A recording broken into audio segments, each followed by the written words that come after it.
देश स्वतंत्र झाल्यानंतर या देशाचे पहिले 2 शिक्षण मंत्री त्यांची नावं घेऊन बघा, तेच मुळात हिंदू नाही आहेत. ते कसा हिंदूंचा इतिहास आपल्याला शिकवतील? ते कसा आपल्याला इतिहास शिकवला गेला सातत्याने हिंदू युद्ध हरले याचा, पण पानिपताचं युद्ध हे पराभवाचं युद्ध म्हणून आपल्याला शिकवलं गेलं. पण पानिपताच्या युद्धानंतर मुसलमानांचं एकही परकीय आक्रमण नाहीये आपल्या देशात, हे लक्षातच घेत नाही कोणी. विजयाचा इतिहास आपल्याला शिकवला गेला नाही. स्वातंत्र्यानंतर नेहरू सरकारला सावरकरांनी पत्र लिहिलीत, ते म्हणाले की हे हिंदूंचा इतिहास शिकवणारे आहे, नेहरू शिकवायला तयार नाहीत. आणि अशा वेळेस हिंदूंना विजयाचा इतिहास कळावा म्हणून सावरकरांनी त्यांच्या दादरच्या घरी एक पुस्तक लिहायला सुरुवात केली. त्या पुस्तकाचं नाव आहे भारतीय इतिहासाची 6 सोनेरी पानं.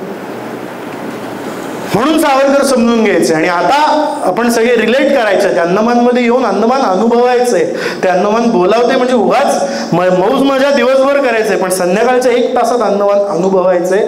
ते का सांगतो लक्षात घ्या. तुम्ही आम्ही सगळेजण 8 दिवसांपासून 10 दिवसांपासून अंदमानला येण्याची पूर्वतयारी करत होतो ना. सावरकरांनी काय पूर्वतयारी केली 100 वर्षांपूर्वी, 125 वर्षांपूर्वी, ते तुम्हाला आज सांगतो. कपडे कुठले घ्यायचे, जीन्स कुठली घ्यायची, गॉगल कुठला घ्यायचा, छत्री घ्यायची का, रेनकोट घ्यायचा का, ही संधी आपल्याला 75 वर्षांच्या स्वातंत्र्याने उपलब्ध करून दिलेली आहे. सावरकरांकडे हा चान्सच नव्हता, चान्सच नव्हता. काय सोबत घ्यायचं काय नाही, काहीच नाही. ते उभे होते असे न्यायालयापुढे आणि त्या जजनी त्यांना सांगितलं, त्यांना पहिल्यांदा 25 वर्षांची एक शिक्षा दिली गेली, नंतर 3 दिवस मध्ये गेले, पुन्हा दुसरी शिक्षा सुनावली गेली. आणि दुसरी शिक्षा सुनावल्या गेल्यानंतर त्यांना आश्चर्य वाटलं. ते म्हणाले अरे बापरे, 1 जन्मठेप तर झाली होती, आता पुन्हा दुसरी. कारण 2 जन्मठेपा झालेला एकमेव माणूस आहे सावरकर, आता दुसरी जन्मठेप. अरे वा, आनंदच होतोय मला दुःख व्हायच्याऐवजी. का आनंद होतोय मला? लक्षात घ्या, ज्या माणसाची पुढची 50 वर्ष ही जेलमध्ये असणार आहेत, तुरुंगामध्ये असणार आहेत, असं जो माणूस त्याला सांगतोय, त्याला सावरकर उलटा प्रश्न विचारतात की 50 वर्षांच्या 2 जन्मठेपा मला सांगताय? अरे वा. तो म्हणला अरे वा का? म्हणला अहो मी हिंदू आहे आणि आमच्या हिंदूंमध्ये एकदा जन्मलेला माणूस एकदाच मरतो. तुम्ही मला एकदा जन्मलेल्या आलेल्या माणसाला 2-2 जन्मठेपेच्या शिक्षा दिल्या, म्हणजे तुम्ही माझ्या धर्मातला पुनर्जन्माचा सिद्धांत मान्य केला. हे एका ब्रिटिश ख्रिश्चन माणसाला सावरकर सांगतात. ते आले त्यांच्या तुरुंगामध्ये, आणि तुरुंगामध्ये आल्यानंतर तो मुलगा, तो माणूस, तो पोलीस त्यांना घेऊन आला ते अन्न जेवायचं सगळं. आणि ते सावरकर त्याला म्हणतात की हे काय? म्हणाले हे जेवण नकोय मला, आता 50 वर्ष इथून पुढे अंदमानामध्ये जे जेवायचंय तसं अन्न आजपासून आणायला सुरुवात कर. चांगले कपडे तिथे त्यांना मिळत होते, कैदी होते तरी. अंदमानमध्ये मात्र पोतं असतं ना आपण जे पायपुष्ण म्हणून वापरतो, आपण शेवटच्या दिवशी जाऊन बघणार आहोत, पायपुष्ण म्हणून वापरणाऱ्या पोत्याचे कपडे शिवले जायचे. इथल्या गरमीमध्ये ते कपडे अंगावर घालायला लागायचे आणि दिवसाला 30-30 पाऊंड तेल काढायला लागायचं. कोलूला झोपलं जायचं, घाण्याला झोपलं जायचं. ऍक्सेप्टन्स बघा एखाद्या गोष्टीचं किती आहे. आपल्याला आपला झोपायचा बेड बदलला तरी रात्री झोप येत नाही चटकन. एखाद्या गोष्टीचा ऍक्सेप्टन्स काय असतो सावरकर आपल्याला शिकवतात. निगेटिव्हिटी सतत बाजूला असताना आपण पॉझिटिव्ह कसा विचार करायचा हे सावरकर आपल्याला शिकवतात. किती कमाल माणूस आहे हा. हा माणूस म्हणतो याचा ऍक्सेप्टन्स असा आहे की 50 वर्ष मला तिथे राहायचंय ना, तिथे असे सुती कपडे नाही मिळणार आहेत, तिथे आपण पायपुसण्याचे मला कपडे दिले जाणार आहेत, आजच ते आणा. अरे तिथली सवय आजपासून मी करायला लागतो.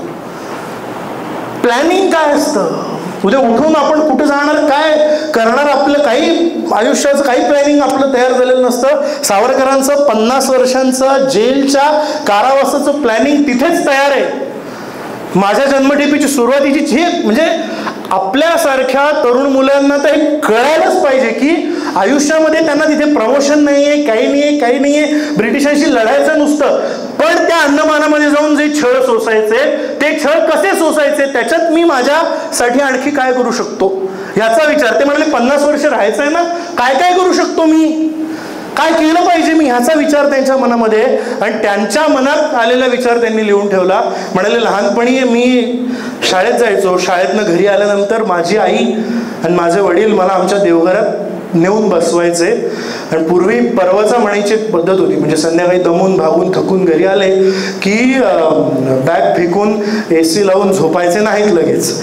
आणि कोणी पटकन असं आयता चहा किंवा आयतं जेवणाचं ताट आणून द्यायचं नाही. आता आणून दिलं जातं, पण तसं नव्हतं त्या काळामध्ये. त्या काळात आले, तोंड हात पाय धुतले की लगेच आईवडील देवासमोर बसवायचे. आणि देवासमोर बसवलं की मग भीमरूपी महारुद्रा वज्र हनुमान मारुतीपासून जो जे वांछील तो ते लाहोचं पसायदान असो किंवा रामरक्षा असो, हे सगळं सगळं सगळं त्या मुलांना म्हणून दाखवलं जायचं, त्या मुलांकडनं म्हणून घेतलं जायचं. आम्हाला हे श्लोक वगैरे पण माहिती नाहीत आता. हे सगळी पुस्तकं त्या मुलांना वाचायला दिली जायची.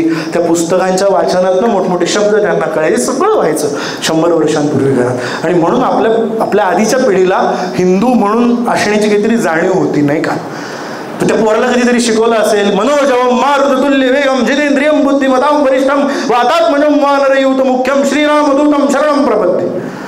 असं काहीतरी त्या मुलाकडून 10-10, 12-12 वेळा म्हणून घेतला असेल. ते पोराला एक दिवस तर प्रश्न पडला असेल, अरे हे काय म्हणतोय मी, अर्थ तर कळत नाही. शब्द छायला ठीक आहेत मोठमोठाले, अर्थ काय त्याचा? मग त्यांनी कधीतरी त्याच्या बापाला किंवा त्याच्या आईला विचारलं, हे काय आहे? मग त्या आईने कुठेतरी सांगितलं असेल. ते मुलगा जेव्हा म्हणत असेल, जो जे वांछील तो ते लाव हा होईल दान पसाव. अगं आई, हे काय आहे? हे अवघड भाषा आहे ना, ही तुमच्या माझ्यासारखी मराठी भाषा नाही, हे अवघड आहे. जो जे वांछील तो ते लाव म्हणजे काय? मग त्या आईने त्या मुलाला तेव्हा सांगितलं असेल की बाळा, 22व्या वर्षी महाराष्ट्रामध्ये एका मुलानं समाधी घेतली.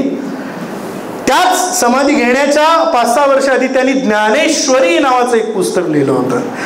त्या पुस्तकाचा शेवट त्यांनी जगासाठी प्रार्थना केली की प्रत्येकाला जे जे हवंय ते ते मिळालं पाहिजे. त्यातला हा श्लोक आहे. हे सांगितलं असेल ना कुठेतरी. काय सुंदर हनुमंताचं वर्णन करून ते भीमरूपी महारुद्रा वज्र हनुमान मारुती. रामदासांनी काय सुंदर शब्द लिहिले. हे कधीतरी त्या मुलांनी विचारले असतील ना. आणि मग त्यांना कळलं असेल की गतीसी तुळणा नसे म्हणजे काय. अणुपासून ब्रह्मांड एवढा होत जात असे. काय सायन्स सांगितलंय रामदासांनी, अणुपासून ब्रह्मांड एवढा होत जात असे. वाऱ्याच्या गतीची तुलनाच नाही, तसा आमचा हनुमंत त्याची तुलना गतीसी तुलना नसे.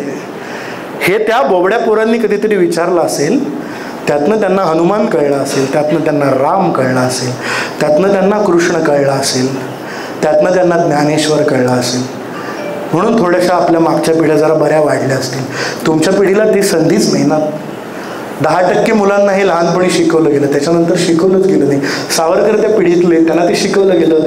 मग त्यांच्या डोक्यात कल्पना अशी आली की, म्हणजे असं तुम्हाला सांगायला हरकत नाही, तुमच्या आवडीचं उदाहरण आहे.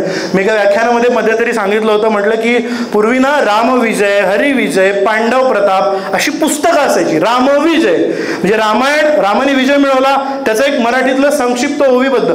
हरिविजय, पांडव प्रताप, पांडवांनी जो प्रताप केला. नवनीत अशी पुस्तकं असायची म्हटलं पूर्वीच्या काळात. माझं भाषण संपलं, एक आई आली माझ्याकडे, नवनीत आहे हा आमच्याकडे. रामविजय, हरिविजय आणि पांडव प्रताप कुठून आणायचं म्हणे. म्हटलं नवनीत आहे का? बरं बरं. हो म्हणे, अहो नवनीत काय हल्ली कंपल्सरी केलंय ना टीचरनी. म्हटलं अहो ते नवनीत नाही. तर नवनीत या शब्दाचा अर्थ कळला का आपल्याला? नवनीत म्हणजे काय, तर ते जे ताक असतं ना, ते ताक असं आपण घुसळतो. ते ताक घुसळल्यानंतर त्या ताकावरती फेस येतो, ते लोणी होतं. ते घुसळल्यानंतर नित्य नव जे लोणी तयार होतं त्याला नवनीत म्हणतात. तसं आपले जे जुने ग्रंथ आहेत, त्या ग्रंथांमधलं थोडं चांगलं काढून जे तुम्हाला दिलं जातं, त्या लोण्यासारखं मधाळ स्निग्ध असं ते नवनीत. आव्हानं मात्र त्या म्हशीवर बसलेला पोरगा आणि नवनीत हाती आले हो एवढंच आठवत. हे नाहीये आपल्याकडे, दुर्दैव ते. तर मग ते सावरकर म्हणाले की आम्हाला हे शिकवलंय सगळं लहानपणी. आणि मग मला असं वाटतं म्हणे की माझ्या मराठी भाषेमध्ये महाकाव्य नाही आहे. ते महाकाव्य संस्कृतमध्ये पण मराठीत नाही आहे.